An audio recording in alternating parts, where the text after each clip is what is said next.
Well, the Election Commission has sent a second notice to Bengal Chief Minister Mamata Banerjee over her remarks concerning central forces deployed at polling stations in West Bengal.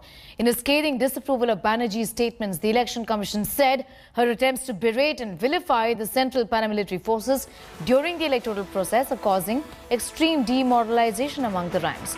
It also said that her comments have had the potential to drive a wedge in distrust among the state police and the forces.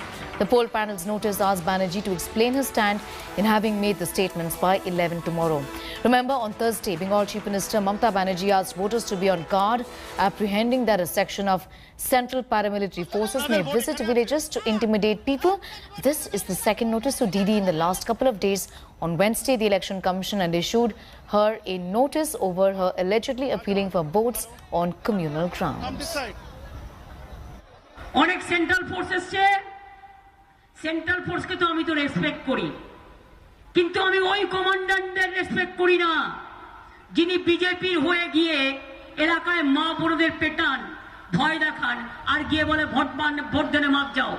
একটাও শুনবেন না, কিছু বললে চুপচাপ থাকবেন, পরের দিন সব লাইন বেঁধে ভোটটা দেবেন, একটা ভোটও নষ্ট করবেন না। বন্দুক নিয়ে এসছো, বুথ দখল করেছো, মহিলারা কাঁদতে কাঁদতে ফিরে গেছে ভগবানপুরে। এই মায়ের অভিশাপ মনে রেখো, তুমি অন্ধকেও ভোট দিতে দাওনি, তুমি অনেক মা বোনকে ভোট দিতে দাওনি মহিলাদের টার্গেট করে। দয়া করে মাস্কটা পরে যাবেন, সেন্ট্রাল পুলিশের এটা কাজ নয়। তা সত্ত্বেও বলেছে মাস্ক নেই পড়া, আপ চালা যাও, ভোট নেই মেরে দেंगे।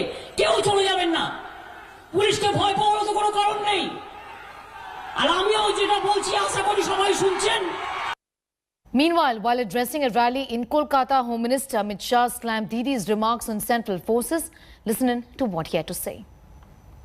तृणमूल कांग्रेस का फ्रस्ट्रेशन उनके व्यवहार से, उनके भाषणों से, उनकी बातचीत से स्पष्ट रूप से दिखाई पड़ता है।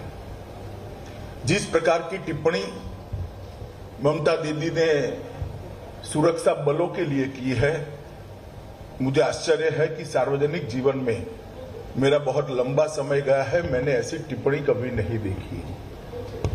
कोई राज्य की मुख्यमंत्री और राजनीतिक दल की अध्यक्षा अगर ये कहती है कि सीएपीएफ का आप घिराव कर लो, उनको घेर लो, रोक लो, मैंने ऐसा दृश्य मेरे राजनीतिक जीवन में देखा है। ये क्या कहना चाहती है?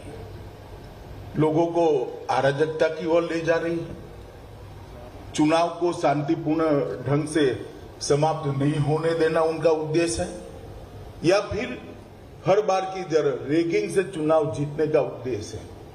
मैं इनकी बात को नहीं समझ सकता। और वो बार बार आरोप लगा रही है कि गृह मंत्रालय के इशारे पर सीएपीएफ चुनाव को डिस्टर्ब कर रहा है। दीदी को मैं एक कॉमन सेंस की बात बताना चाहता हूं कि सीएपीएफ जब चुनाव के काम में लगते हैं तब गृह मंत्रालय का कंट्रोल नहीं होता है। पैरामिलिट्री फोर्सेस पर कंट्रोल चुनाव आयोग का होता है। इतनी सादी सीधी बात भी अगर उनको मालूम नहीं है तो मैं मानता हूं कि उनकी बौखलाहट बहुत बड़ी हो गई। Well, a mega rally showdown seems to be imminent in battleground Bengal. Days ahead of the Prime Minister's rally in Barasat, which is scheduled on the 12th of April, the BJP has written a letter to the Election Commission urging it to deny permission to a TMC rally within 10 kilometers radius of Kachadi Maidan, where the Prime Minister is going to be addressing his rally. BJP claims that TMC has sought permission to land their chopper 2 kilometers away from the Prime Minister's rally venue. Citing law and order situation, the Saffron Party has urged the poll panel to not allow the TMC chopper to land within 10 kilometers of the Prime Minister's rally venue.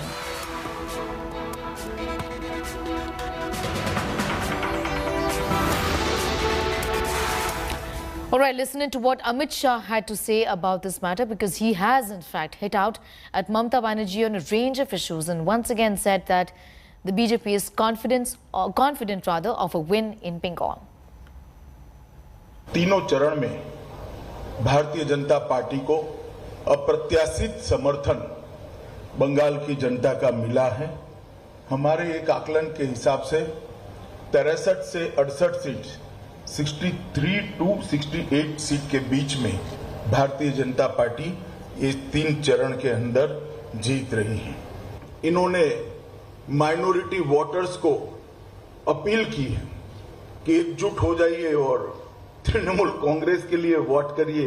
वो बताता है शायद उनके minority vote भी अब धीरे धीरे उनसे खिसक रहे हैं। घुसपैठ में रोक टोक आपने होने दी है।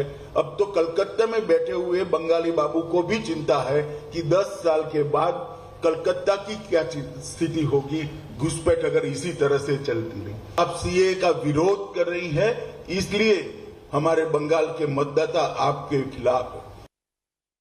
Hello everyone, this is Rahul Kamal here. Hope you enjoyed this video.